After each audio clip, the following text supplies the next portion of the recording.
Okay, this is my homemade set works from my timber harvester that I built here.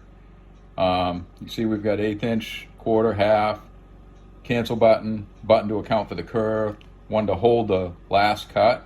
So when you're cutting your can up, you can just push that button and then you do your half up and push your next cut and it's already there.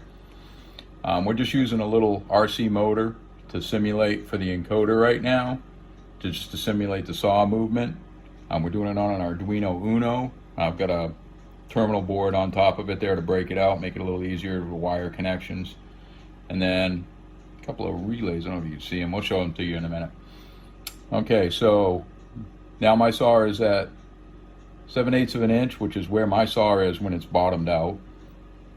So we're going to move it up to 16 inches, push our go-to button, and up to 16 inches it goes. Now I want to go back down to say 8. Push my go-to, and it takes me back down to 8. Now if I want to do a 1-inch cut, I just put 1 inch in there, and I push cut, gives me a 1-inch cut. Now the next thing I want to do is I want to program my cuts so I don't have to remember to do the 1 inch every time. So I'm going to hold that set button about 5 seconds. Now it's programmed. There's an inch. There's another inch. There's another inch. This electric motor overshoots a little bit because it's way faster than the saw is. I don't think I'm going to have that problem once it's on the saw. So now we're going to take it back up to 16 inches. We'll start over. We're going to have some room to work here.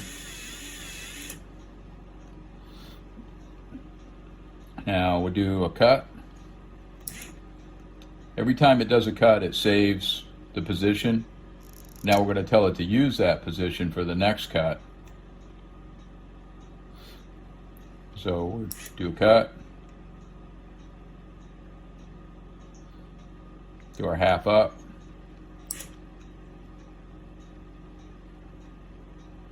Now we do another cut. It drops it down to 12. We're at 12.85.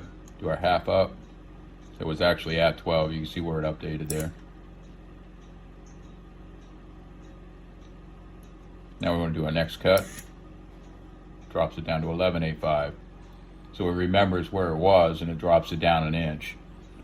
And now we have a button here that accounts for the curve. So when we do the cut now, we're going to drop down a little more than an inch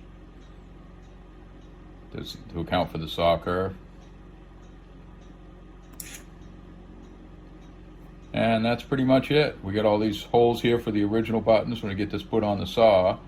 I had a little bit of a problem with the encoder not being able to transmit the full length of what I needed to get it to put everything up into the box. So I've got some wire coming. I've got some special wire, 24 conductor wire coming to run up through the saw so I can put the Arduino up on the saw where it's close enough to this for the close enough to the wires here for the encoder to pick it up.